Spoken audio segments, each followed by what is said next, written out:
नाज़रीन, नून लीग कई मामलात पर बहरान का शिकार है। शहबाज शरीफ मफाहमत के हामी हैं, मफाहमत के नाम पर अपने बड़े भाई के पांव पड़ने को भी तैयार हैं। दूसरी जानिब मरियम नवाज का यह बयान रिकॉर्ड पर मौजूद है कि इक़्तिदार का रास्ता इन्हें आता है जिसके लिए जूते साफ करने पड़ते हैं। आखिर नून लीग की जद्दोजहद क्या है और किसके लिए है? जब इस सवाल का जवाब तलाश किया जाए तो मुस्लिम लीग नून के बारे में बार बार यही तासुर पैदा होता है कि उसने डील कर ली है और मुस्लिम लीग नून के रहनुमाओं को बार बार ये तासुर रद्द करना पड़ता है। पहले नून लीग के सीनियर रहनुमा शाहिद खाकान अब्बासी ने कहा नून लीग सौदेबाजी से इक़्तिदार लेना नहीं चाहती है, जिससे यह सवाल पैदा हुआ कि क्या नून लीग को किसी सौदेबाजी की पेशकश की गई है। यही सवाल मरियम नवाज से किया गया तो वह बरहम हो गई और जवाबी सवाल यह किया कि क्या हम पागल हैं जिनके खिलाफ जद्दोजहद की उन्हीं से डील कर लें। आज शायद पाकिस्तान की तारीख का पहला मौका है कि एस्टेब्लिशमेंट के पास चॉइस नहीं है। आज सौदा है, खरीदने वाला कोई नहीं। आप चॉइस नहीं बन सकते। नहीं, हम चॉइस बनना नहीं चाहते। क्यों डील होगी भाई और किसके साथ होगी? इतनी सारी कुर्बानियां देने के बाद, इतनी जिद्दोजहद करने के बाद क्या हम पागल हैं कि किसी दिन खड़े होकर डील कर लेंगे उन्हीं लोगों के साथ जिनके खिलाफ हमारी जिद्दोजहद है? अब सवाल ये पैदा होता है कि मरियम नवाज ने यह पैगाम किसे दिया है, क्योंकि उनके चचा तो कह चुके हैं कि वो कौमी मफाद के लिए नवाज शरीफ के पांव पकड़ने को भी तैयार है। शहबाज शरीफ ने किस चीज को कौमी मफाद का नाम दे रखा है और इसके जवाब में नून लीग के ही सीनियर रहनुमा शाहिद खाकान अब्बासी क्यों कह रहे हैं कि शहबाज शरीफ ने जो कहा वो सरेआम नहीं कहना चाहिए था। और इससे पहले शाहिद खाकान अब्बासी ही ये भी कह चुके हैं कि नवाज शरीफ के पांव पकड़ने की जरूरत नहीं, क्योंकि वो उसूल पर इख्तलाफ नहीं करेंगे। इस बात से भी यही तासुर मिलता है कि शहबाज शरीफ किसी ऐसी बात पर नवाज शरीफ को कायल करना चाहते हैं जो उसूल और ज़वाबित के खिलाफ है। तहरीक इंसाफ से ताल्लुक रखने वाले सेनेटर फैसल वावडा ने भी इंकशाफ किया है कि शहबाज शरीफ तहरीक इंसाफ को भी मफाहमत का पैगाम भिजवा रहे। शहबाज शरीफ साहब बहुत ज़बरदस्त किस्म की मुफाहमत मुनाफ़कत दोनों ही चल रही हैं और शहबाज शरीफ साहब ने ही गायबाना तौर पर मुफाहमत के रास्ते और प्रपोजल तहरीक इंसाफ को भी पहुँचाया है। इक़्तिदार की जंग में जब घर में एक दूसरे को कोई नहीं छोड़ता, जो कि आप देख रहे हैं, तो इक़्तिदार की जंग के लिए आदमी बहुत कुछ आउट ऑफ लाइन भी चला जाता है।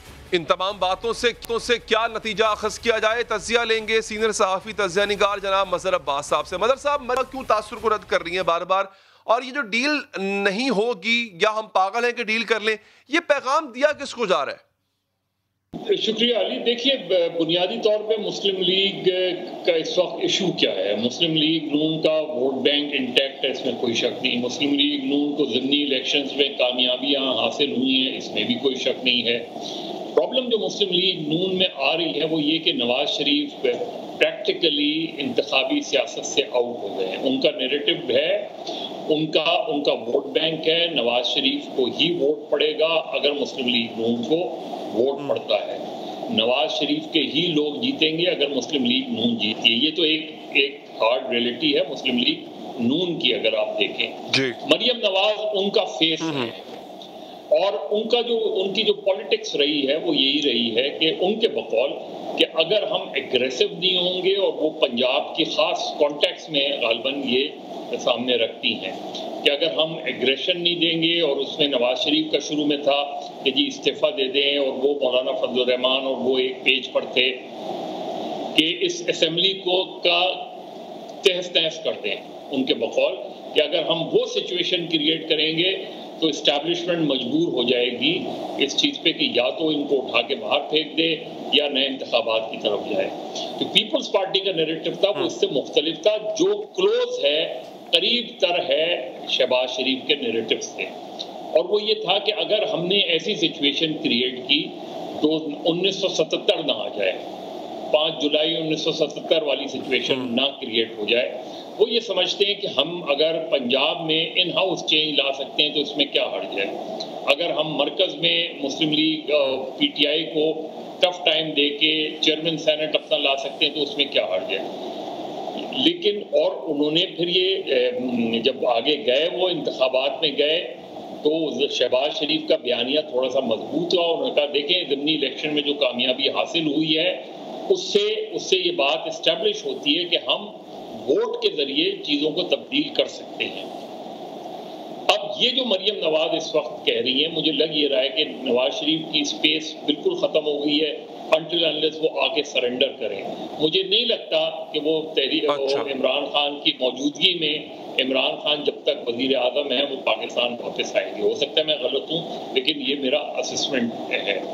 मरियम नवाज के पास चॉइस क्या है? मरियम नवाज, एक तो अगर मरियम नवाज की अपील एक्सेप्ट हो जाती है तो जाहिर है मरियम नवाज ज़्यादा मजबूत क्राउड पुलर है, शहबाज शरीफ नहीं है। मरियम नवाज की तकरीर लोग ज़्यादा सुनेंगे, शहबाज शरीफ की तकरीर नहीं सुनेंगे, चाहे शहबाज शरीफ की तकरीर में कितना ही सब्सटेंस क्यों ना हो। तो शहबाज शरीफ बेसिकली थोड़ा सा ड्राइंग रूम वाली पॉलिटिक्स पे यकीन करते हैं और वो समझते हैं कि मुस्लिम लीग नून का जो वोट बैंक है, और किसी हद तक वो गलत नहीं है, वो एजिटेशन की तरफ नहीं जाएगा, वो कोई लड़ाई झगड़े में नहीं पड़ेगा, वो आपको वोट देगा, हमें वोट चाहिए।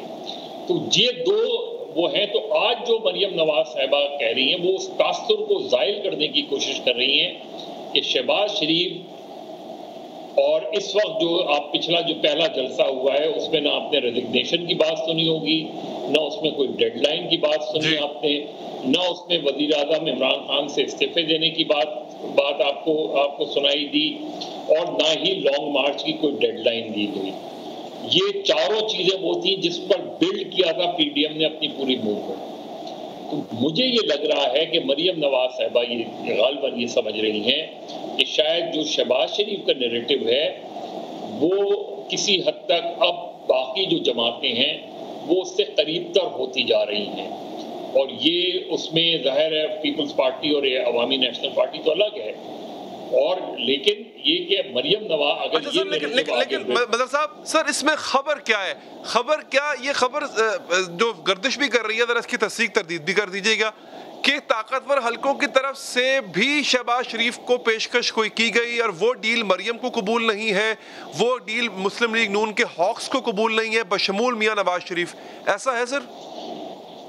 देखिए शहबाज शरीफ को क्या ऑफर की जा सकती है, मुझे नहीं लगता। देखिए शहबाज शरीफ एक चीज चाहते हैं एस्टैब्लिशमेंट से, और मेरा ख्याल है उस सिलसिले में उनकी बात भी किसी हद तक हुई है। वो ये चाहते हैं कि जी आप अगले इलेक्शन में मुदाखलत ना करें।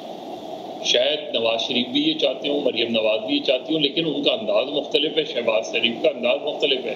वो फ्री एंड फेयर इलेक्शन चाह रहे हैं, और फ्री एंड फेयर इलेक्शन से उनकी मुराद ये कि 2018 में जो हुआ वो ये कि जोर ज़बरदस्ती से पीटीआई की गवर्नमेंट बनाई गई। यानी इलेक्शन से पहले बलूचिस्तान में मुस्लिम लीग नून को फारिग करके एक बलोच अवामी पार्टी बना दी गई बाप, और उसके बाद उसके नताइज के जो आए उसमें हमने देखा। उसके बाद उनको ये लगा कि ये पंजाब के अंदर भी और कराची के अंदर भी कुछ ऐसा खेल हुआ कि पीटीआई को ज़्यादा नशिस्तें मिल गई। तो शहबाज शरीफ ये चाह रहे हैं कि जो अगला इलेक्शन हो चाहे 2023 में हो, और वो कन्विंस्ड हैं कि अगला इलेक्शन 2023 में, उससे पहले वो कोई अनाउंस चेंज वगैरह नहीं चाह रहे। लेकिन वो ये चाह रहे हैं कि अगले इलेक्शन से पहले ये अंडरस्टैंडिंग और ये यकीन दहानी उनको कराई जाए कि जी इंतखाबात फ्री एंड फेयर होंगे, इंतखाबात में किसी किस्म की मुदाखलत नहीं होगी, अंपायर जो है वो न्यूट्रल होगा। वो ये यकीन दहानी किस हद तक ये उनको करवाई जाती है एक अलग बात है।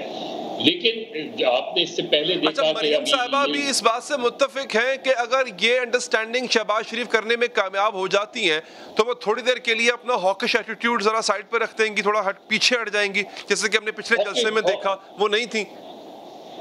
हॉकिश एटीट्यूड में कमी आई है। देखिए अगर आप देखेंगे पिछले जलसे में मरियम नवाज साहिबा नहीं आई, नवाज शरीफ ने तकरीर भी नहीं की, और अगर आप देखें तो नवाज शरीफ साहब काफ़ी अरसे से कोई बयान जारी नहीं कर रहे, और मरियम नवाज साहिबा भी काफ़ी हद तक खामोश हैं। तो ये दोनों नैरेटिव चलेंगे। अभी आज़ाद कश्मीर के इलेक्शन में मरियम नवाज साहिबा भी जाके खिताब करेंगी और शहबाज शरीफ भी करेंगे, और दोनों एक साथ नहीं होंगे, दोनों अलग अलग खिताब करेंगे। तो जो मेन जो वो है वो तो नवाज शरीफ का ही है, लेकिन शहबाज शरीफ की लाइन ये है कि हम हुकूमत पे जितना अटैक करना चाहें करें, लेकिन जब हम इस्टेब्लिशमेंट पे अटैक करते हैं उनके नज़दीक इस्टेब्लिशमेंट से बात करनी चाहिए।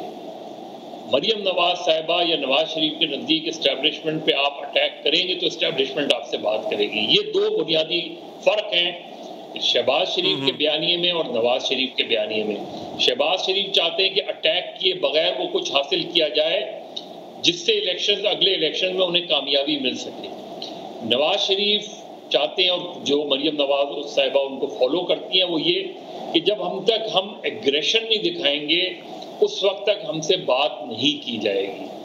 एस्टेब्लिशमेंट क्या चाहती है? एस्टेब्लिशमेंट की अंडरस्टैंडिंग ये है कि एक तो इमरान खान से वो ये चाहते हैं कि इमरान खान पॉलिटिकल टेम्परेचर को नीचे लेकर आए।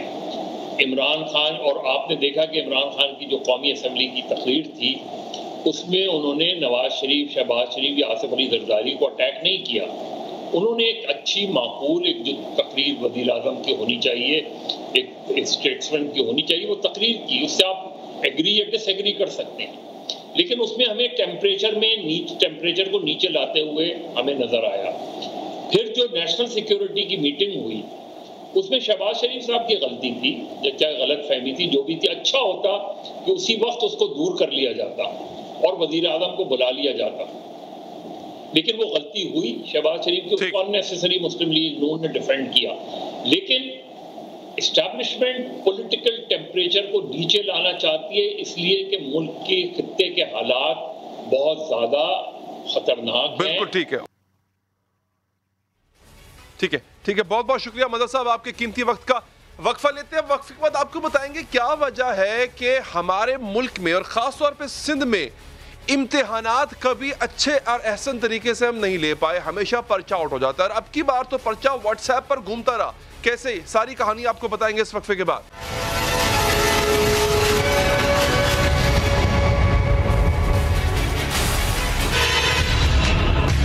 यार हमें किसी ग्रुप में तो ऐड करो जो पेपर उठा रहा है। क्या लिंक भेजोगे आप, क्या ऐड करोगे?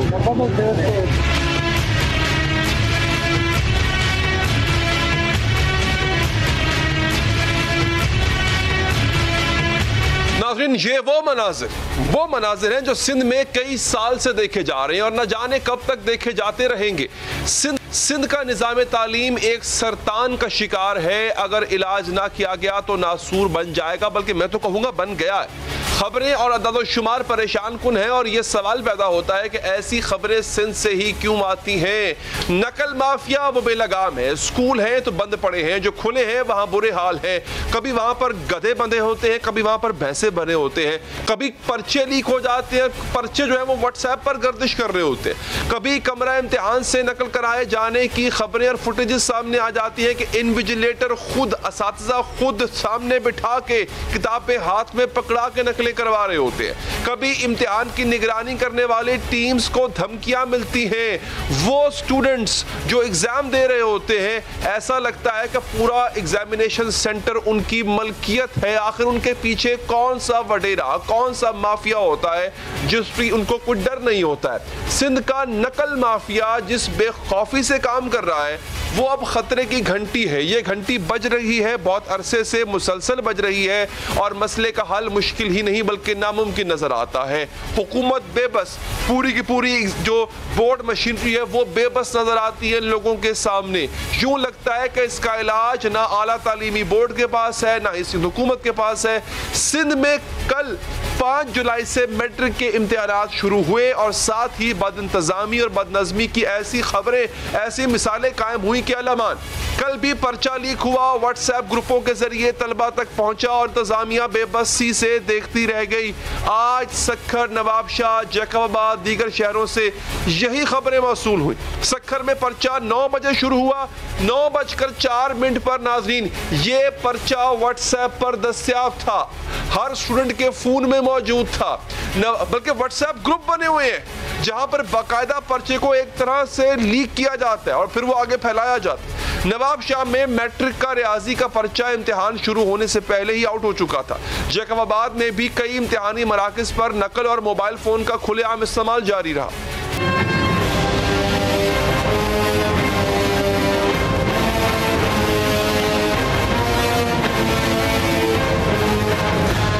एक चीज मेरी समझ से बाहर है। यही मोबाइल फोन पाकिस्तान के दूसरे सूबों में, पंजाब, बलूचिस्तान, KPK में भी होते हैं, यही व्हाट्सएप वहां पर भी होता है, मगर आखिर सिंध में दीगर सूबों के मुकाबले पर इतनी ज्यादा बदइंतजामी क्यों होती है? कराची बोर्ड के चेयरमैन से पूछा गया, पर्चा वक्त पर नहीं पहुंचता, लीक हो जाता है, नकल माफिया खुलकर अपना काम जारी रखता है, भाई क्यों होता है ऐसा, इसके खिलाफ क्या कार्रवाई की जाती है? तो उनका जवाब बड़ा दिलचस्प था, सुनने के लायक है। आपके नकल बेशक हुई है, लेकिन पर्चा शुरू तो वक्त पर हुआ ना। आप सोचे कि पर्चा करवाने में ये लोग कामयाब नहीं हो पा रहे, और ऐसे लोग हैं, आपने सुना ना कि मौसूफ की बात के पर्चा वक्त पर तो हो गया ना, भले चीटिंग हो गई। अब अगर ऐसे लोग इंचार्ज होंगे हेल्म ऑफ अफेयर्स के, तो फिर अल्लाह ही मालिक है सिंध की तालीम का। सिंध के वजीर तालीम ने ट्विटर पर यह बयान जारी करके अपनी जिम्मेदारी पूरी कर दी, जनाब के तालीमी बोर्ड्स मेरे मातहत नहीं है, फिर भी मामले को देख रहा हूं। आखिर सिंध हुकूमत कर क्या रही है, तालीम के साथ करना क्या चाहती है? समा ने कराची के इलाके कुरंगी के स्कूल पर रिपोर्ट बनाई थी। वो रिपोर्ट देखकर मालूम होता है कि कचरे और गटर के पानी में तालीम भी अब डूब चुकी है। गवर्नमेंट प्राइमरी स्कूल चक्रा गोट के चारों तरफ भरपूर कचरा रोड बने हुए हैं। ना पढ़ने वालों को स्कूल पहुंचने का रास्ता मिल रहा है, ना ही पढ़ाने वालों को। कचरा होता है ना, इसलिए स्कूल नहीं जा पाती, और हमारी मिस भी नहीं है। अच्छा जी, इस कचरे की वजह से स्कूल टीचर्स भी जो है वो यहाँ का रुख नहीं कर रही। हमारी मैम ने बहुत कोशिश की पर नाकाम नहीं रही। इतना कचरा कुंडी हो गए, हम रोजाना आते हैं, दोनों दरवाजे बंद होते हैं, वापस चले जाते हैं। रोजनामा एक्सप्रेस में 17 मार्च को एक रिपोर्ट का हवाला देते हुए बताया गया कि सिंध में 6000 से ज्यादा स्कूल बंद पड़े हैं, 7000 से ज्यादा स्कूल चलाने के काबिल ही नहीं है। असातिज़ा की 46,749 असामियां खाली हैं, प्राइमरी असातिज़ा की 32,510 और जूनियर एलिमेंट्री असातिज़ा की 14,039 असामियां तवील अरसे से खाली हैं। सिर्फ कराची के 6 जिला में 229 स्कूल बंद हैं, जिला मलीर के 137 स्कूल बंद पड़े। इदारा है यूनिसेफ, उसकी एक रिपोर्ट ने बताया गया कि सिंध में 51% बच्चे स्कूल ही नहीं जाते। 2300 अरब रुपए सिर्फ एजुकेशन पे खर्च किए हैं, 2300 अरब, और आज 70 लाख बच्चे सिंध में स्कूलों से बाहर हैं। पाकिस्तान में 2.5 करोड़ बच्चे स्कूलों से बाहर हैं। यानी एक अच्छी खासी तादाद, बल्कि आधे से ज्यादा तादाद बच्चों की वो स्कूल जाती नहीं है, और स्कूल जो बंद पड़े हैं उनका अहवाल मैंने आपको बता दिया। अंदाजा करें, सिंध हुकूमत जो बार बार कहती है वफाक ने हमारे साथ ये कर दिया, फलां ने ये कर दिया, 18वीं आईनी तरमीम कबूल नहीं है, ये बच्चा बताइए 18वीं आईनी तरमीम आपको रोक रही है कि आप स्कूल चलाएं, स्कूलों के आगे से कचरा कुंडी उठाएं, आपको ये आईनी तरमीम रोक रही है, या आपको सिंध का जो मिलता है बजट NFC अवार्ड से वो कम पड़ रहा है कि वो असातिज़ा जो छुट्टी पर हैं, जिनको आपने भर्ती करना है, जो तनख्वाहें ले रहे हैं, जो गोश्त असातिज़ा हैं, उनको वापस काम पर लगाएं। ऐसी कौन सी चीज है मुझे बता दें जो आपको ये सब करने से रोक रही है? बार बार सेक्रेटरी बदलने से सिंध की जामियात और तालीमी बोर्ड्स भी जवाल पजीर। रोजनामा जंग की रिपोर्ट के मुताबिक बरसों से कई जामियात के vice chancellors, director finance, board के चेयरमैन, कंट्रोलर्स, सेक्रेटरीज और ऑडिट अफसरान के ओहदे खाली पड़े। गुज़िश्ता 7 बरस के दौरान सिंध में 1 दर्जन सेक्रेटरी, बोर्ड्स और जामियात के जो बोर्ड्स के जो मेंबरान हैं उनको तब्दील किया गया। आखिर ऐसा क्यों है, कब तक जारी रहेगा, और सिंध में नकल माफिया पर क्यों काबू नहीं पाया जा सका? जवाब लेंगे कराची बोर्ड के चेयरमैन सैयद शरफ शाह साहब हमारे साथ मौजूद है। क्या कहा जाए, ये शरफ भी सिंध को ही हासिल है माशाल्लाह से, कि सिर्फ एक ऐसा सिंध है जहां पर हर साल नकल उरूज पर होती है, पर्चे आउट होते हैं। सर वो कहते हैं ना, यू हैड वन जॉब, तो शरफ साहब यू हैड वन जॉब, एक आपका काम था सर, वो था कि आपने पर्चा सही करवाना है। सर एक पर्चा नहीं करवा पा रहे आप, और फिर ये भी दलील आगे से दी जा रही है कि पर्चा वक्त पर तो हो गया ना। क्या वजह है शरफ शाह साहब कि एक इम्तिहान आपसे दुरुस्त तरीके से नहीं लिया जाता? ये सिंध हुकूमत का जो है वो नहीं है, ये यहाँ पे बोर्ड में माफिया होती है जिनके वेस्टेड इंटरेस्ट होते हैं, और पेपर जो है अगर 2 मिनट 5 मिनट पहले सेंटर से लीक होता है तो वो इन्विजिलेटर ही कर सकता है, और ये कोई 1 घंटा पहले या 2 घंटे पहले या 1 दिन पहले रात को लीक आउट हो तो ये जो है वो रिस्पॉन्सिबिलिटी आती है बोर्ड की। लेकिन अगर जैसे आपने टीवी चैनल में कल भी चलाया था हमारे सामने कि ये 7 मिनट पहले लीक हुआ है, 4 मिनट पहले लीक हुआ है, 2 मिनट पहले लीक हुआ है। तो वो तो कमरे में जाता है, ब्लॉक में उस वक्त वहाँ पे जो है वो इन्विजिलेटर जो होता है वो कहता है उसने लीक किया है। अब आजकल तो व्हाट्सएप निकाल देख के जो है वो उन्होंने सर्कुलेट किया हो, इस तरह से जो है वो प्रॉब्लम है। नहीं सर, व्हाट्सएप जब नहीं था तब भी सिंध में यही काम हो रहा है, ये कौन सा कोई पहली दफा हुआ है? मुझे ये बताएं, आपने तहकीकात अब तक क्या की है, और तहकीकात में कुछ अगर सामने आया है तो कार्रवाई क्या की है आपने? अभी तक वो आइडेंटिफाई नहीं हुआ कि कौन से सेंटर से ये व्हाट्सएप गया है। ये मुमकिन नहीं है कि हम आइडेंटिफाई कर सकेंगे कौन से सेंटर से व्हाट्सएप निकला है और जो सर्कुलेट हुआ है। तो अभी तक वो जो है वो लीक सेंटर से हुआ है उसका पता नहीं चला है, लेकिन जिस सेंटर पे जो है वो ये तो ना एक सिर्फ जो है वो आपने देखा आज की चीज पे, इसलिए कराची का मसला नहीं है, ये पूरे सिंध में जो है वो पेपर के जो है वो लीक होने। और शाह साहब, ये हर साल के इम्तिहानात में यही सुनने को मिलता है सिंध से खास तौर पे। क्या आपके इल्म में, जब बल्कि पहले आपके इल्म में है कि ऐसा होना है, उसको रोकने के लिए पहले से इकदाम क्यों नहीं किया जाते? उसके सामने बंद क्यों नहीं बांधा जाता? ये बाकी सूबों में भी इम्तिहानात होते हैं, शिकायत सिर्फ सिंध से मिलती है, ऐसा क्यों है? इस पर सेंटर के अंदर रोकने के लिए हम अहकाम जारी करते हैं, जो एग्जामिनर होते हैं वहाँ पर और जो सुपरिटेंडेंट जहाँ पे होते हैं उनको वो इम्प्लीमेंट कराना जो है उनका जो काम होता है। और बाहर नोश होता है या फोटोस्टेट मशीनों पे जो इशू होता है तो वो सिविल एडमिनिस्ट्रेशन में काम होता है कि उनको वहाँ पे कंट्रोल करें।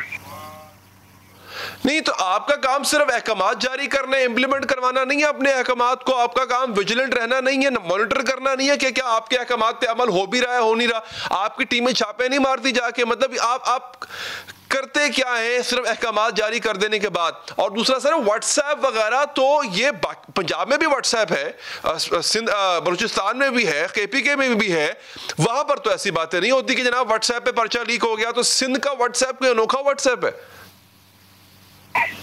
हमने तमाम अहकाम जारी किए थे, लेटर इशू किए थे कि गवर्नमेंट को 144 सेक्शन लगाया जाए और तमाम जो है वो हेड एग्जामिनर्स और जो है वो सुपरिटेंडेंट एग्जामिनर्स को जो है वो बता दिया था जो रूल्स रेगुलेशन ये हैं और इस तरह से जो एग्जाम कंडक्ट किया जाए। इस पर हमने जो है तमाम चीज़ों को जो है वो लेटर इशू किया था और उन्हें पावर कराया था कि तमाम चीज़ों पर जो है कंट्रोल रखा जाए।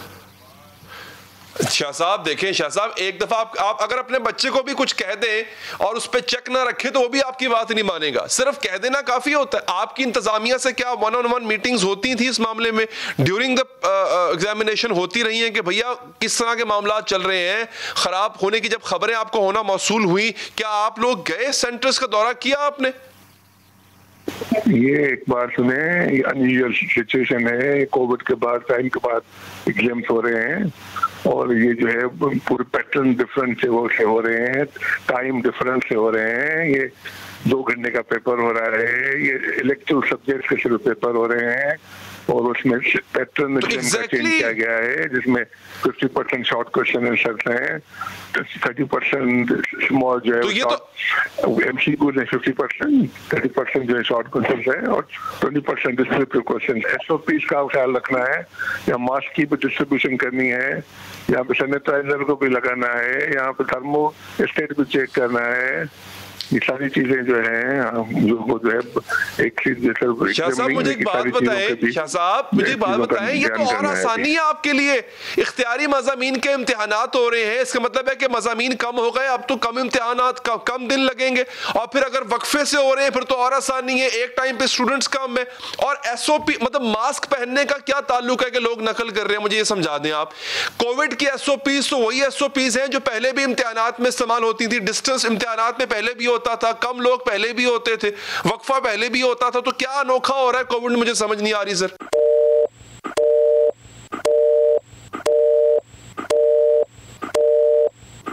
ले जनाब, ये आप हालत देख लें नाजरीन कि एक ऐसी मंतक दी जा रही थी जो कि बिल्कुल बेतुकी थी, उसका कोई जवाब नहीं था तो फोन बंद कर दिया।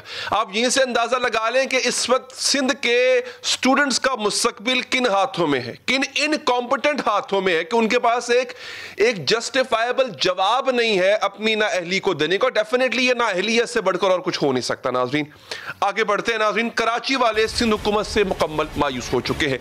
स्ट्रीट क्राइम से से बचाव और अपनी हिफाजत के लिए अपनी मदद आप के तहत इकदाम पर मजबूर हो चुके हैं। सिंध हुकूमत 9 साल से कराची को सेफ सिटी नहीं बना सकी है।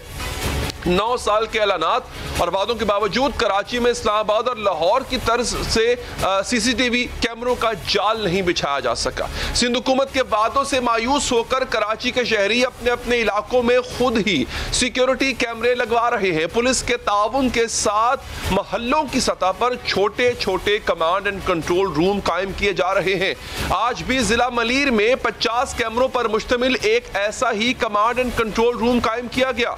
एसएसपी इरफान बहादुर ने स्टील टाउन के कंट्रोल रूम का इफ्तिताह किया, जिसके जरिए इलाके की मार्केट्स, शाहराहों और नेशनल हाईवे की निगरानी की जाएगी। इस मौका पर एसएसपी मलीर इरफान बहादुर ने बताया कि शहरियों से ताउन से जिला मलीर में अब तक 4000 से ज्यादा कैमरे लगाए गए हैं। पुलिस मोबाइलों में भी जदीद कैमरे नस्ब किए गए हैं। शहरियों के ताउन से इन कैमरों में मजीद इजाफा किया जाएगा।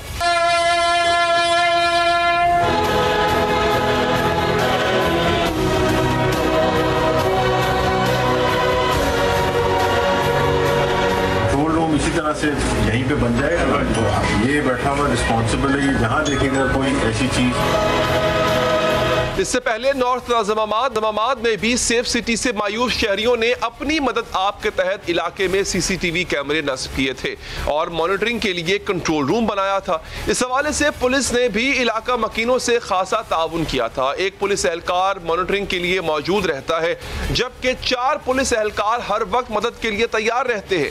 कम्युनिटी पुलिसिंग का यह निज़ाम खासा कामयाब रहा और सिर्फ 3 माह में ही इस प्रोजेक्ट के मस्बत नताइज सामने आने लगे। स्ट्रीट क्राइम्स के हवाले से इलाका मकीनों का कहना है कि कैमरे लगाने के बाद नाज़िमाबाद में 80% स्ट्रीट क्राइम्स की वारदातें खत्म हो चुकी हैं। इस कामयाब मॉडल से साबित होता है कि अगर पुलिस के साथ ताउन किया जाए, पुलिस को वसाइल फराहम किए जाएं, तो जुराइम पर काबू पाना कोई मुश्किल काम नहीं है। लेकिन इस हवाले से सिंध हुकूमत का रवैया खासा मायूस कुन रहा है। पीपल्स पार्टी की सिंध हुकूमत गुज़िश्ता 1 दहाई से कराची में सेफ सिटी प्रोजेक्ट के ऐलानात कर रही है। हजारों कैमरे लगाने के वादे करती रही है, लेकिन अमली तौर पर कुछ भी नहीं किया गया। इस कारकर्दगी पर खुद सिंध हुकूमत भी माजरत ख्वाह नजर आती है। गुज़िश्ता हफ्ते तर्जुमान सिंध हुकूमत मुर्तज़ा वहाब ने एतराफ़ किया था कि माजी में टेक्निकल इशूज़ की वजह से सिंध हुकूमत इस प्रोजेक्ट को जारी नहीं रख सकी। माजी के तजुर्बे के हवाले से माजरत चाहूँगा। अब अगले चंद माह में सेफ सिटी प्रोजेक्ट पर एक नया इन राउंड काम नजर आएगा। नाज़रीन, सिंध हुकूमत के जानिब से हालिया बजट में सेफ सिटी प्रोजेक्ट के लिए 8 अरब रुपए मुख्तस किए गए, लेकिन नाज़िमाबाद और मलीर के मकीनों ने खुद को सिंध हुकूमत के वादों से आज़ाद कर लिया है और उनको अपने आप को सिंध हुकूमत के रहमो करम पर नहीं छोड़ा है। हम बात करेंगे इस हवाले से। हमारे साथ मौजूद हैं नाज़िमाबाद में सिक्योरिटी पुलिसिंग के बुनियाद रखने वाले शहरी मुराद सोनी साहब। मुराद, शुक्रगुजार हूँ आपके वक्त का और मैं आपको अप्रीशिएट करूँगा। मैं हर उस शख्स को अप्रीशिएट करूँगा, चाहे नाज़िमाबाद का हो चाहे मलीर का हो, जिसके जहन में ये थॉट आई और उसने कहा कि मैं अपनी जिम्मेदारी खुद लेता हूं बतौर एक जिम्मेदार शहरी। लेकिन यहां पर अफसोस होता है वो गवर्नमेंट जो आवाम से टैक्स लेती है, जो आवाम के तहफ़्फ़ुज़ की जिम्मेदार है, वो एक छोटा सा काम नहीं कर पाई। उससे बेहतर तो ये काम आवाम ने कर लिया। तो सोनी साहब, मुझे बताइएगा, जो आपने प्रोजेक्ट लगाया था नाज़िमाबाद में, ये किस तरह से कामयाब जा रहा है? इसके फवायद आपको क्या आ रहे हैं और क्या ये प्रोजेक्ट लगाते हुए भी कोई मुश्किलात का सामना करना पड़ा आपको? देखिए, बात ये है कि स्पेशली जो हम स्ट्रीट क्राइम की जो बात करते हैं ना, स्ट्रीट क्राइम के अंदर जब तक कम्युनिटी इन्वॉल्व नहीं होगी तो ये पॉसिबल ही नहीं है कि आप स्ट्रीट क्राइम को ख़त्म कर सकें। पुलिस के पास भी एक लिमिटेड फोर्स है। आज जो हमने एक मॉडल जो बनाया है वो पुलिस के साथ मिलकर बनाया है ना, मतलब एक पुलिस पब्लिक पार्टनरशिप के तहत बनाया है। थाने के अंदर सिटीजन को जगह दी गई है। वो तो हमारे DIG साहब जो आसिम कायम खानी साहब थे, उन्होंने कहा ठीक है यार, मैं जगह देता हूँ, आप बनाएं। अब एक कामयाब मॉडल सामने आ गया है और यही मॉडल तो अब कराची के मज़ीद हिस्सों में जा रहे हैं, 5 थानों में जा रहे हैं। ये थाने लेवल के इश्यूज़ होते हैं। 95% जो इश्यूज़ होते हैं वो थाने के ही होते हैं और ये थाने में ही बनाया गया है ताकि वो वो लोकल कम्युनिटी थाने की है। यानी अगर नॉर्थ नाज़िमाबाद में बनाया है या हम अजीज़ाबाद में हम जा रहे हैं, नाज़िमाबाद में जा रहे हैं, तो लोकल कम्युनिटीज़ को ऑन कर रही है। जब लोकल कम्युनिटी ऑन करती है तो ये मेरा अपना पुख्ता यकीन है कि फिर हम इंशाल्लाह ये स्ट्रीट क्राइम पे काबू पा लेंगे इंशाल्लाह अल्लाह के हुक्म से।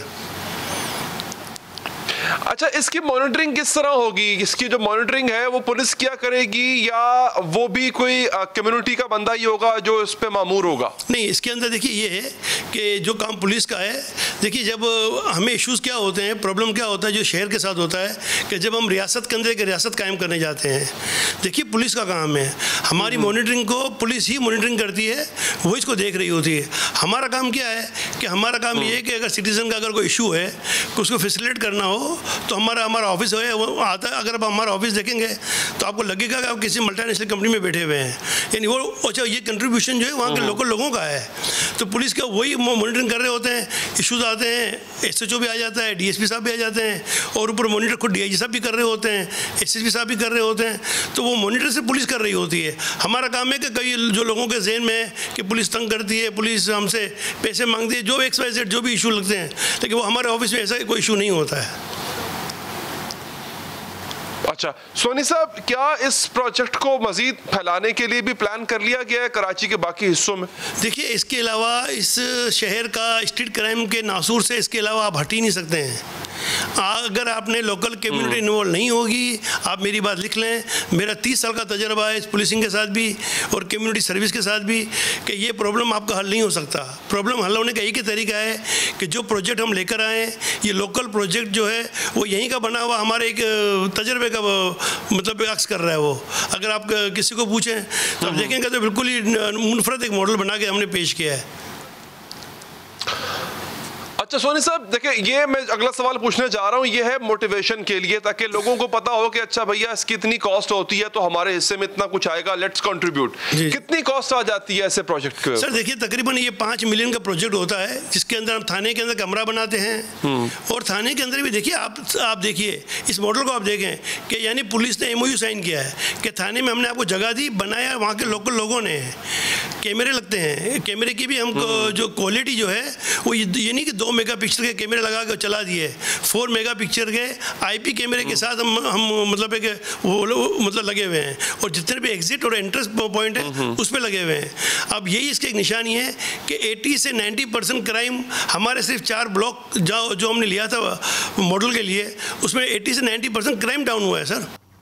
सोनी साहब, एक दफ़ा फिर मैं खराज तहसीन पेश करूंगा आपको, उस तमाम कम्युनिटी के मेंबरान को जिन्होंने जिम्मेदारी समझते हुए इसका बेड़ा अपने सर उठाया, इसको कामयाब बनाया। उम्मीद करता हूं कराची के बाकी इलाकों में भी ये चीज़ फैलेगी। हुकूमत से कोई फिलहाल मुझे उम्मीद नहीं है, तो कराची के वासियों से मेरी ये अपील है कि सर आप खुद आगे बढ़ें, खुद आगे आएँ और अपनी हिफाजत का जिम्मा खुद अपने हाथ में लें, पुलिस के साथ ताउन करें। देखिए कुछ इलाकों में पुलिस के साथ ताउन हुआ, किस तरह से मामला 80% क्राइम का नीचे आना बहुत बड़ी कामयाबी होती है। तो अगेन एक दफा फिर आप सबको खराज तहसीन है। अब एक वक्फा लेते हैं, अब वक्फे के बाद आपको एक बड़ी हैरान कुन जो है वो खबर देंगे।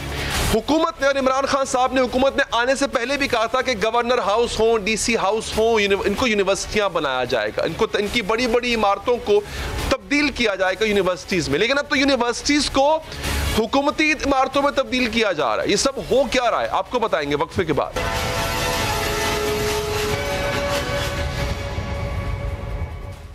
बड़े बड़े महल्लात, वज़ीर आज़म house, governor house, prime minister house, इन सबको तालीमी इदारे बनाएंगे। हमारी गवर्नमेंट फैसला करेगी कि हमने प्राइम मिनिस्टर हाउस का क्या करना है, इसको हम कोई एजुकेशन इंस्टीट्यूट के लिए हम इस्तेमाल करेंगे। प्राइम मिनिस्टर हाउस का मेरी जो सोच है वो मैं आपको बता दूं कि एक आला किस्म की यूनिवर्सिटी बनाएंगे। ये गवर्नर हाउसेस में कोई हमारा गवर्नर नहीं रहेगा। जो कौम अपने लोगों के ऊपर इन्वेस्ट करती है तालीम पे, वो कौमें आगे चली जाती है। तो सबसे ज्यादा जिस शोबे में हम पैसा खर्च करेंगे वो तालीम है।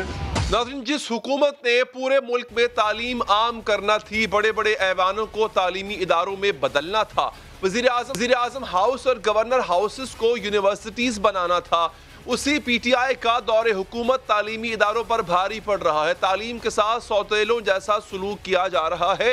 एक जानिब सरकारी जामियात को बजट और फंड्स के लिए तरसाया जाता है, दूसरी जानिब यूनिवर्सिटीज की इमारतों को सरकारी कब्जे में लेने के इकदाम सामने आ रहे हैं, जिसका सबूत इस्लामिया यूनिवर्सिटी बहावलपुर के ओल्ड कैंपस को जनूबी पंजाब सेक्रेटेरिएट में बदलने की कोशिश है, जिसके खिलाफ आज पंजाब असम्बली में मजम्मती करारदाद भी पेश की गई, जिसमें कहा गया है कि एडिशनल चीफ सेक्रेटरी जनूबी पंजाब ने यूनिवर्सिटी इंतजामिया को 1 हफ्ते के अंदर अब्बासिया कैंपस खाली करने का हुक्म हुक्म दिया है। पंजाब असम्बली का ऐवान बहावलपुर इस्लामिया यूनिवर्सिटी को जनूबी पंजाब सेक्रेटेरिएट में तब्दील करने की शदीद अल्फाज में मजम्मत करता है। बहावलपुर और इस्लामिया यूनिवर्सिटी में हजारों तलबा ज़ेर तालीम है। यूनिवर्सिटी में जनूबी पंजाब सेक्रेटेरिएट का क़याम इंतहाई अफसोसनाक है। करारदाद के मतन के मुताबिक ये ऐवान मुतालबा करता है कि इस्लामिया यूनिवर्सिटी बहावलपुर में जनूबी पंजाब सेक्रेटेरिएट के क़याम का फैसला फौरी वापस लिया जाए। एक तरफ अपोजिशन की तरफ से पंजाब हुकूमत के इक़दामात की मजम्मत की जा रही है, दूसरी जानिब तंजीमें भी इस फैसले के खिलाफ मैदान में आ चुकी हैं। इस्लामिया यूनिवर्सिटी में बाकायदा एहतजाज का आगाज हो गया है, जिसे पूरे मुल्क में फैलाने का ऐलान किया जा गवर्नर हाउसेज और प्राइम मिनिस्टर हाउसेज को भी एजुकेशनल इंस्टीट्यूट्स में ट्रांसफॉर्म करेगी, मगर हमारे मौजूदा एजुकेशनल इंस्टीट्यूट्स को भी सेक्रेटरीट बनाने का कहा जा रहा है। तलबा के अलावा यूनिवर्सिटी स्टाफ और असातिज़ा की जानिब से भी हुकूमती इक़दामात पर तशवीश जाहिर की जा रही है। शहर के सेंटर में मौजूद इस कैंपस में शोबा कानून में 500 से ज़ायद तलबा ज़ेर तालीम है। Administration, admin, finance, audit, administration, admission, research and publication, ताल्लुकात आमा, इम्तिहानात, एस्टैब्लिशमेंट रजिस्ट्रार, ट्रांसपोर्ट के दफातर में 900 से ज़ायद लोग काम कर रहे हैं। उसके साथ साथ 2 हॉस्टल्स अबू बकर और राबिया हॉल्स भी 1500 तलबा रिहाइश पजीर हैं। यूनिवर्सिटी की 45 बसों के लिए पार्किंग, डिस्पेंसरी और अस्पताल और तलबा और तालिबात के लिए एक वसी ग्राउंड है और इससे भी अहम इमारत की तारीखी हैसियत है, जिसकी पंजाब हुकूमत की नज़र में कोई हैसियत नहीं है। इसीलिए इस तारीखी इमारत को 1 हफ्ते में खाली करने का नोटिस भी दिया जा चुका है।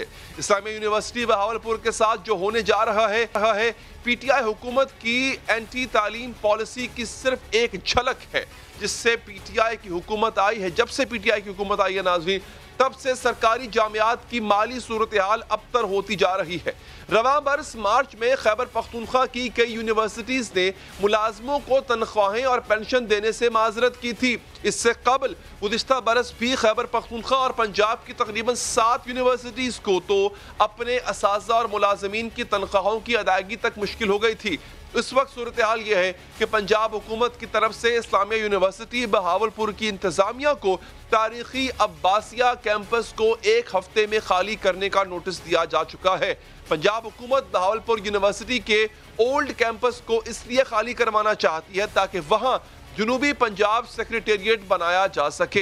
हालांकि इस मकसद के लिए 30 एकड़ ज़मीन भी खरीद चुकी है। इसके अलावा यूनिवर्सिटी के गेस्ट हाउस और वाइस चांसलर हाउस जनूबी पंजाब सेक्रेटेरिएट के नाम पर गुज़िश्ता 2 साल से पंजाब हुकूमत की तहवील में है। इसके बावजूद हुकूमत पूरे कैंपस को जनूबी पंजाब सेक्रेटेरिएट में बदलना चाहती है। इसी पर मजीद बात करेंगे इस्लामिया यूनिवर्सिटी बहावलपुर बचाओ तहरीक के एडवोकेट मलिक हफीज साहब से। मलिक साहब, शुक्रिया आपके कीमती वक्त का। मलिक साहब, क्या किया जा रहा है? अब आप तो एहतजाज कर रहे हैं, लेकिन क्या आपके एहतजाज पे कोई, जैसे कहते हैं ना, कानून पे जूं रेंगना, क्या कुछ रिस्पॉन्ड कर रही है पंजाब गवर्नमेंट? अली गजर साहब, बहुत शुक्रिया। मैं आपका बेहद मशकूर हूँ और समा टीवी का भी बेहद मशकूर हूँ कि उन्होंने हमारी आवाज़ अरबाब अख्तियार तक पहुँचाने की कोशिश की। इस साउथ पंजाब सेक्रेटेरिएट के 2 इशूज़ हैं, एक इंतज़ामी इशू है और एक कानूनी इशू है। मैं सबसे पहले तो ये बताना चाहूँगा कि प्राइम मिनिस्टर इमरान खान साहब का ये विजन था कि वो गवर्नर हाउस को और प्राइम मिनिस्टर हाउस को और बड़े बड़े हाउसेज जो एडमिनिस्ट्रेशन के हैं, जिसमें कमिश्नर, डिप्टी कमिश्नर हाउस आता है, वहाँ पर वो इनको इदारों में, इंस्टीट्यूशंस में, यूनिवर्सिटियों में कन्वर्ट करेंगे। लेकिन अनफॉर्चुनेटली जो पंजाब की, खासतौर पर साउथ पंजाब की ब्यूरोक्रेसी है, वो प्राइम मिनिस्टर इमरान खान के विजन के अगेंस्ट जा रही है। हमारे यहाँ जो अब्बासिया कैंपस है इस्लामिया यूनिवर्सिटी बहावलपुर का, ये अली हैदर साहब 1925 में नवाब ऑफ बहावलपुर ने जामिया इस्लामिया के नाम से एक यूनिवर्सिटी बनाई थी। वो यूनिवर्सिटी बहुत बड़ी थी, इस पूरे इलाके के लिए थी।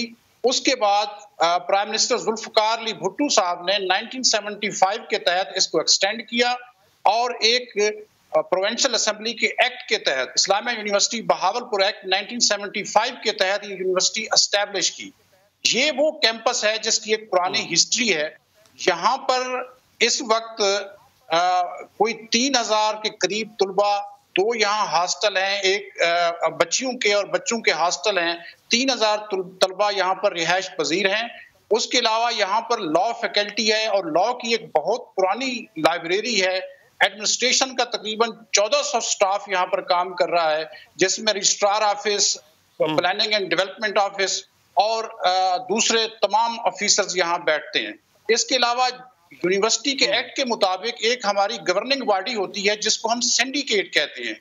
सिंडिकेट की मीटिंग भी यहाँ कन्वीन होती है और वो ही यूनिवर्सिटी को देखभाल करती है। अब अफसोस की बात यह है कि बजाय साउथ पंजाब सेक्रेटरीट के हम खिलाफ नहीं हैं। ऑलरेडी प्राइम मिनिस्टर साहब और वजीर आला साहब के विजन के मुताबिक इंतजामिया ने जहाँ के सर्किट हाउस जो 100 कनाल से भी ज्यादा एरिया पे है और 40 से ज्यादा उसके कमरे अवेलेबल हैं, वहां पर एस्टेब्लिश कर चुकी है। बदकिस्मती की बात यह है कि यहाँ के जो इंतजामी अफीसर थे, खासतौर पर जो एडिशनल चीफ सेक्रेटरी थे, उन्होंने हमारे वाइस चांसलर साहब से राब्ता किया कि हम साउथ पंजाब का जो सेक्रेटरीट बनाना चाह रहे हैं उसमें हमारे अफीसर जो हैं वो लाहौर से आते हैं, उनके लिए रिहाइश के लिए हमें प्रॉब्लम हो रही है क्योंकि सर्किट हाउस को हमने कन्वर्ट कर दिया है साउथ पंजाब सेक्रेटरीट में, आप हमें गेस्ट हाउस के चंद कमरे दे दें। हमारे वाइस चांसलर ने कर्टसी में, हालांकि वो दे नहीं सकते थे, ये पावर यूनिवर्सिटी की सिंडिकेट के पास है, वो नहीं दे सकते थे। उन्होंने कर्टसी में मेहमान नवाजी में कि प्राइम मिनिस्टर और वजीर आला के विजन के मुताबिक अगर यहाँ साउथ पंजाब के लोगों के लिए काम हो रहा है तो उन्होंने उनको अकोमोडेट किया। उसके बाद उन्होंने अपनी वर्किंग स्टार्ट कर दी। उन्होंने कहा कि ये जो 25 एकड़ से ज्यादा का एरिया है और तकरीबन 3,14,000 मुरब्बा feet square feet covered area है, इसको उन्होंने डॉक्टर साहब बहुत बहुत शुक्रिया, आपके कीमती वक्त का। प्रोग्राम का वक्त यहाँ पर खत्म हो जाता है, दीजिए इजाजत, अल्लाह ने के बाद।